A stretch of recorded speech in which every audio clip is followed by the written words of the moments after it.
नमस्कार, सवाल 10 बजे देख रहे हैं आप और आपके साथ मैं हूं ऋतु। बात हॉर्मूज को लेकर करेंगे।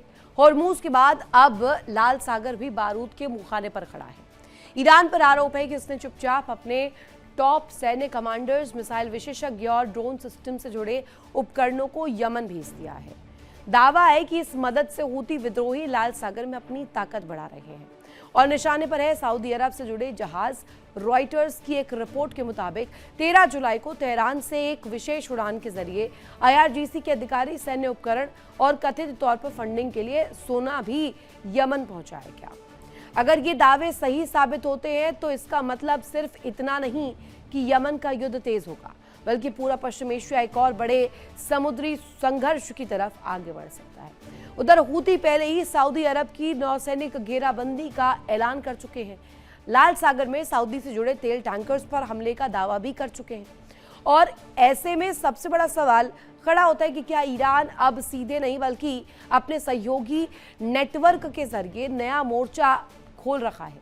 हालांकि यहाँ ये भी जानना जरूरी है कि ईरान लगातार हूतियों को मिसाइल क्षमता देने के आरोपों से इनकार करता रहा। हूती भी खुद को ईरान का प्रॉक्सी मानने से इनकार करते हुए कहते हैं कि अपने हथियार खुद बनाते हैं। बड़ा सवाल ये कि क्या हॉर्मूज के बाद अब लाल सागर बनेगा अगला युद्ध क्षेत्र? क्या ईरान गुप्त तरीके से हूतियों की सैन्य ताकत बढ़ा रहा है? सऊदी अरब की समुद्री सुरक्षा पर कितना बड़ा खतरा मंडरा रहा है? लाल सागर में बढ़ता तनाव वैश्विक तेल सप्लाई और व्यापार को कैसे प्रभावित करेगा? ये तमाम सवाल इस बीच खड़े हो रहे हैं, लेकिन यहाँ आखिर हूती है कौन और किस तरीके की प्रतिक्रिया उनकी तरफ से दी जा रही है? क्या वो दिलचस्प कड़ी है जिसके साथ हूती कनेक्ट हो रहा है? यमन का सशस्त्र विद्रोही संगठन है, एक दशक से अधिक समय से गृह युद्ध में शामिल है। सऊदी समर्थित सरकार के खिलाफ लड़ाई भी हूती करते आ रहे हैं। लाल सागर में जहाजों पर हमले हो इनके लिए चर्चित है। मिसाइल और ड्रोन हमले कर चुके हैं। अब इसके साथ साथ सऊदी की चिंता क्यों बढ़ रही है, क्यों सऊदी इसको लेकर लगातार चिंतित है, वो भी आपको बताते हैं। लाल सागर में जहाजों पर हमले हो रहे हैं और तेल आपूर्ति पर इसका असर पड़ रहा है और यही आशंका है जिसकी वजह से बड़ी समस्या सऊदी के लिए खड़ी हो गई है। वैश्विक शिपिंग रूट पर खतरा, क्षेत्रीय तनाव और बढ़ने की आशंका, इन तमाम खबरों के बीच सऊदी बीच में जहां चिंता अब सऊदी अरब की बढ़ती हुई नजर आ रही है। लेकिन अगर बात रेड सी को लेकर की जाए तो रेड सी अहम क्यों है? यूरोप एशिया व्यापार का सबसे अहम समुद्री मार्ग है। तेल और गैस सप्लाई का बड़ा कॉरिडोर है। हजारों व्यापारिक जहाज हर साल यहां से गुजरते हैं। तनाव बढ़ने से वैश्विक सप्लाई चेन पर असर पड़ेगा और इसकी वजह से हमारी और आपकी जेब पर भी असर पड़ सकता है। एक बड़ी खबर इस बीच सामने आ रही है, वो भी आपको बता दें। यमन का सऊदी पर बड़ा हमला सामने आया है। जिजान में मिसाइल ड्रोन अटैक किए गए। ये बड़ी जानकारी इस बीच बड़ी खबर के माध्यम से आपको दे दे। हमले के बाद टैंकर में भीषण आग लगी है। रेड सी में फिर से तनाव भड़कता हुआ नजर आ रहा है। ये बड़ी जानकारी इस बीच जिजान में मिसाइल ड्रोन अटैक किए गए हैं। यमन का सऊदी पर यह बड़ा अटैक इस वक्त सामने आ रखा है, जहां अभी यमन में हूती सऊदी आमने सामने आते हुए नजर आ रहे हैं। हमले के बाद टैंकर में भीषण आग लगती है और रेड सी में फिर से ये तनाव भड़कती हुई नजर आ रही है। तो कई ऐसे ठिकाने जहां पर हमले किए गए, यमन का सऊदी पर बड़ा हमला सामने आया और सीधे तौर पर अब ये तनातनी, ये तलखियां जिजान में जो कि मिसाइल और ड्रोन अटैक के बाद सामने आई है, ये आगे क्या रुख रखती है देखने वाली बात होगी। बहरहाल इसी को लेकर चर्चा करेंगे। हमारे साथ खास मेहमान जुड़े हुए हैं। तारुफ करवा दूं आपका, group captain Ashish Sai sir, colonel Devanand sir और मेजर विराट मिश्रा हमारे साथ जुड़े हुए हैं। सबसे पहले आशीष साय सर, आप ही से प्रश्न कर लेती हूँ। ये इस वक्त जो हालात बनते हुए नजर आ रहे हैं, रेड सी गेम चेंजर साबित हो रहा है और ये कहा जा रहा है कि अब सेंटर चेंज हो चुका है युद्ध का। सेंटर हॉर्मूज से शिफ्ट होते हुए रेड सी की तरफ अब आगे बढ़ रहा है। कितना इंपॉर्टेंट और कितना दिलचस्प होगा इसके बाद रुख? जय हिंद ऋतु। सेंटर अभी हॉर्मूज ही रहेगा और उसी को डिफ्लेक्ट करने के लिए ईरान प्रोबेबली यमन के हूती विद्रोहियों की तरफ से एक एस्केलेशन और डाइवर्शन करना चाह रहा है। अब हमें समझ में आ रहा है कि वो 13 जुलाई जिसकी आप बात कर रही हैं, जब महान एयरक्राफ्ट, महान एयरवेज, आई थिंक एयरबस था 340, वो जब तेहरान से यमन लैंड करना चाह रहा था, उसको इस तरीके से रोकने की कोशिश की गई कि सऊदी अरेबिया ने, जैसा कि क्लेम कर रहे हुतीस, हालांकि ये भी इंफॉर्मेशन है कि यमन की अपनी जो रिकॉग्नाइज्ड गवर्नमेंट है उसने उस सना एयरबेस के रनवे को ब्लास्ट कर दिया, जिसपे ये एयरक्राफ्ट जो तेहरान से कुछ लोगों को वापस ला रहा था सुपुर्दे खाक फंक्शन के बाद, इनके पास हार्ड इंटेलिजेंस इनपुट रही होगी अमेरिका के थ्रू कि इस एयरक्राफ्ट में सिर्फ कुछ लोग वापस नहीं आ रहे हैं तेहरान से वो सेरेमनी अटेंड करके, बल्कि इसमें और भी कुछ critical equipment and man power जो कि यमन को पहुंचाए जाने थे। ये एक मेजर बैकग्राउंड डेवलपमेंट ईरान कर रहा था हुतीस को इस वॉर में लाने के लिए और हॉर्मुज से डिफ्लेक्ट करके रेड सी की तरफ फोकस लाने के लिए, ताकि जो हमले हो रहे हैं और जो सऊदी अरेबिया से उनको जो मेजर कष्ट है इन एनी केस, तो इस वजह से उस एयरपोर्ट को उड़ा दिया गया था। लेकिन ये प्रिपरेशन यमन की ऑथेंटिक गवर्नमेंट या सऊदी की तरफ से पूरी नहीं थी, क्योंकि इसने सिर्फ एक एयरबेस को उड़ाकर और छोड़ दिया। इवेंचुअली वो एयरक्राफ्ट वहीं से थोड़ी दूर पे एक दूसरे एयरबेस पे लैंड कर पाया यमन के अंदर, और जो भी सब्सटेंस, जो भी मटेरियल, जो भी लोग थे जिनको ईरान इस एयरक्राफ्ट से यमन भेजना चाहता था, वो वहां चले गए। ये भी इंफॉर्मेशन है कि यहाँ से फर्दर ये एयरक्राफ्ट महान एयरलाइंस का बीजिंग गया था। तो वी रियली वंडर कि ये रूट क्यों लिया, कैसे लिया और इनका क्या और रोल था। तो ये जो हम अभी देख रहे हैं रेड सी में, ये अमेरिकन प्रेसिडेंट ने 2-3 दिन पहले क्लियरली बोला था कि अगर हुतीज कुछ भी करेंगे सऊदी अरेबिया पर, तो it will be taken as a act of war from Iran. ये उन्होंने एक इंटेलिजेंस स्टेप लिया है कि हम डायरेक्टली हुतीज से या यमन से एंगेज नहीं करेंगे। हुतीज अगर सऊदी अरेबिया या रेड सी में कोई भी ऑफेंसिव एक्शन लेंगे तो ये ईरान का एक्ट ऑफ वॉर माना जाएगा, which will again qualify America to hit Iran का major facilities including some civil infrastructure. जी रितु। साथ ही इसी को लेकर प्रश्न मेरा मेजर विराट मिश्रा सर से है। सर, हुतीज का जो एक्शन है वो हमने देख लिया। हुतीज ये लगातार पॉइंट पुटअप कर रहे हैं कि अब नर्क के द्वार खोल दिए जाएंगे। इस तरीके की प्रतिक्रिया सऊदी अरब के लिए भी हमने देखा कैसे अग्रेसिव नोट पर हुतीज का कॉल रहा है। अब यमन का हमला सऊदी पर, ये क्या आगे बढ़ने वाला है? और क्या अभी जो मैं एक शिफ्ट की बात कर रही थी कि क्या सेंटर शिफ्ट हो चुका है, वो आपको नजर आ रहा है क्या? देखिए ऋतु जी, सेंटर शिफ्ट हो गया है ये तो नहीं कहूंगा, पर इस बात में आपकी बिल्कुल दम है कि ईरान शिफ्ट करना चाहता है अपने ऊपर से। जो प्योर फोकस ईरान के ऊपर रहा है पिछले कुछ समय से, पिछले कुछ महीनों से, उसको शिफ्ट करके दूसरी तरफ ले जाना चाहता है। और दूसरी बात एक और भी है, जैसे सऊदी अरब के टैंकर पे अगर मान लीजिए हमला होता है, वहाँ लाल सागर में रेड सी पे हमला होता है, तो एक प्लॉजिबल डिनाइबिलिटी बन जाती है ईरान की कि भाई हमने नहीं किया, हूतियों ने किया। और ऐसी स्थिति में इंटरनेशनल दबाव ईरान के ऊपर ना जाके हूतियों के ऊपर जाता है। और ये हूती वही हैं, ये वो लोग हैं जिनको सप्लाई, चाहे वो सामान का हो, पैसों का हो, या और वेपन प्लेटफॉर्म्स का हो, या पॉलिटिकल सपोर्ट जो है वो पूरा मिल रहा है ईरान की तरफ से।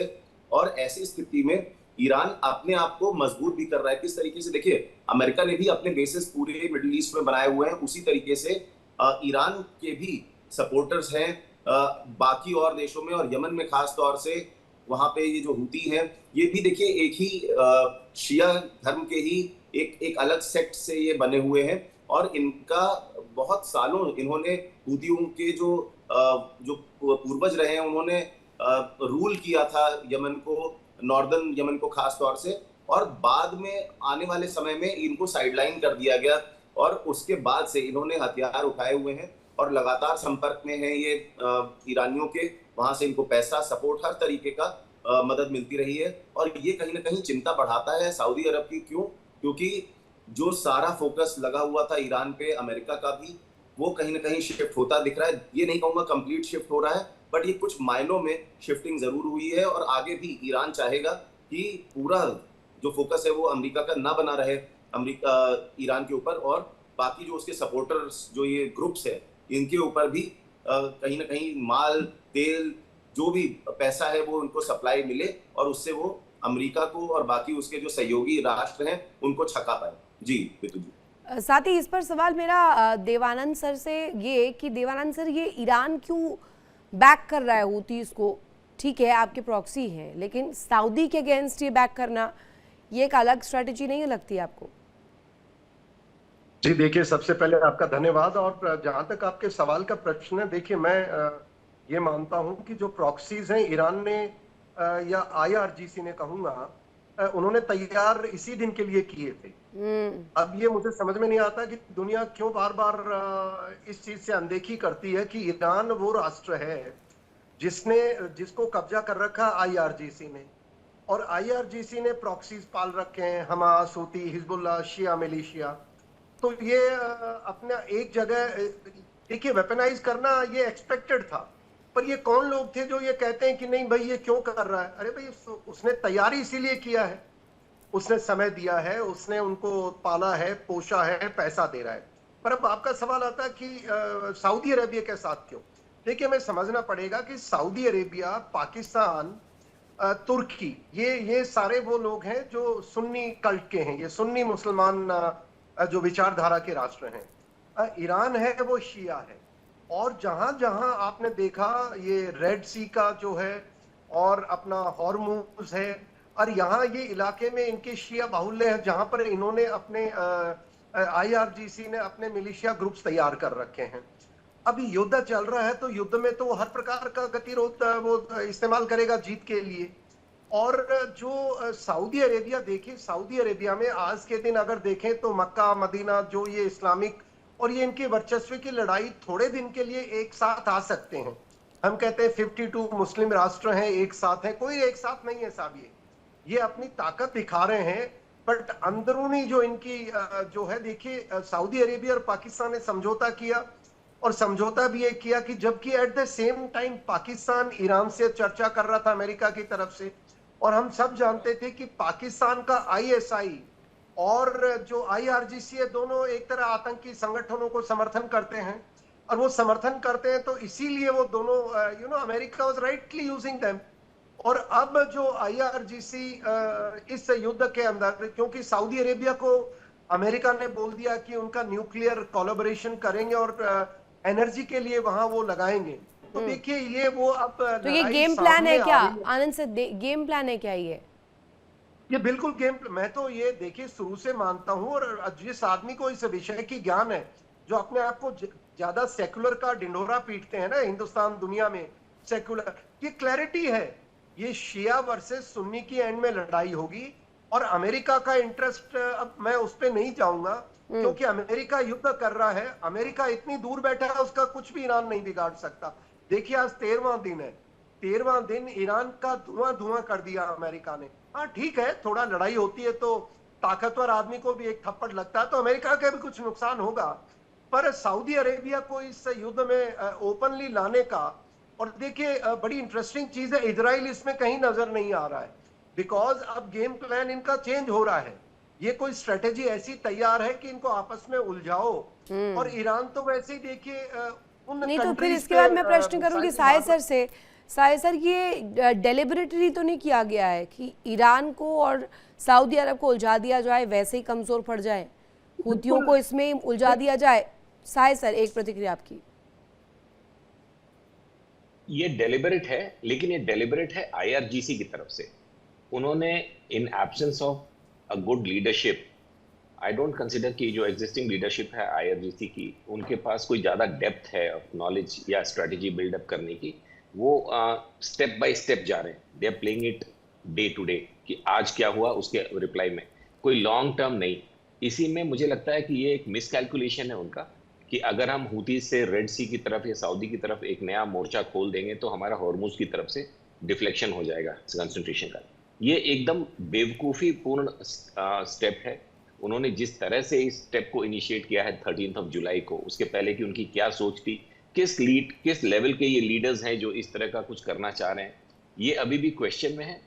डेलिबरेट है, देयर इज नो डाउट कि हूती इसको किसी तरह से इसमें इन्वॉल्व करो, सऊदी की तरफ ले आओ, और इससे क्या अमेरिका का फोकस हॉर्मुज से हट जाएगा, ये एकदम बेकार की बात है, क्योंकि अमेरिका के पास enough and more fire power इस समय वापस आ चुकी है गल्फ में to take care of complete Hormuz as well as. अगर उनको हूतीज को, अगर आप याद करें पिछले साल 1-1.5 साल पहले हूतीज पे अच्छा एयर अटैक किया था यूएस ने, और उनके काफी नेवल एसेट्स को डिस्ट्रॉय किया था along with some other partners, जो कि लीक हो गया था attack before the fighter aircraft took off, और उसको लेकर बहुत थू हुई थी पीट हेग्सेथ की।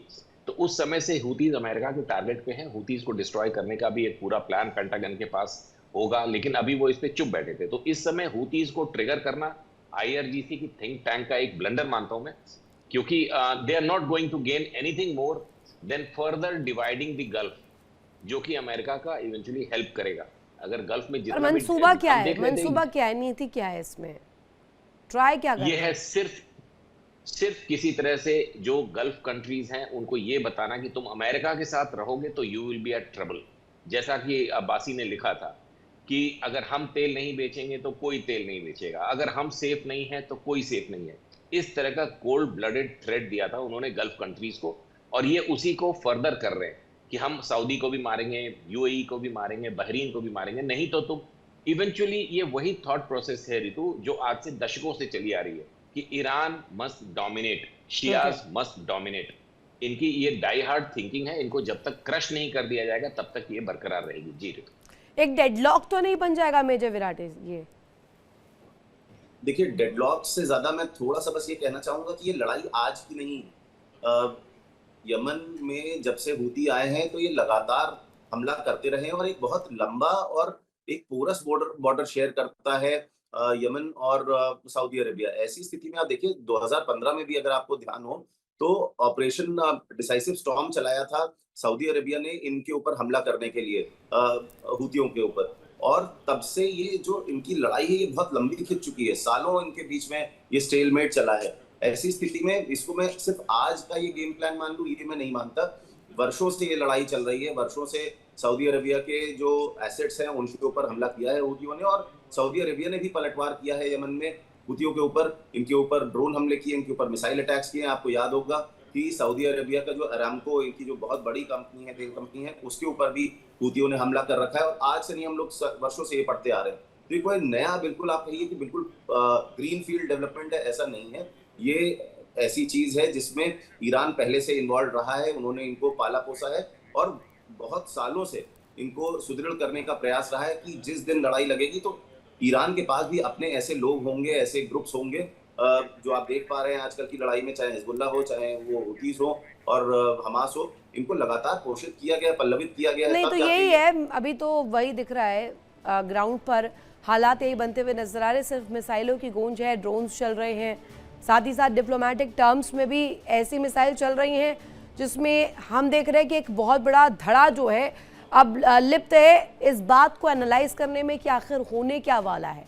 लाल सागर में, होर्मुज में, ईरान में और अमेरिका, इजराइल की तरफ से क्या स्ट्रैटेजी लगाई जा रही है। बहुत शुक्रिया आप तीनों का ज्वाइन करने के लिए, कीमती समय देने के लिए। इतना ही वक्त मेरे पास था।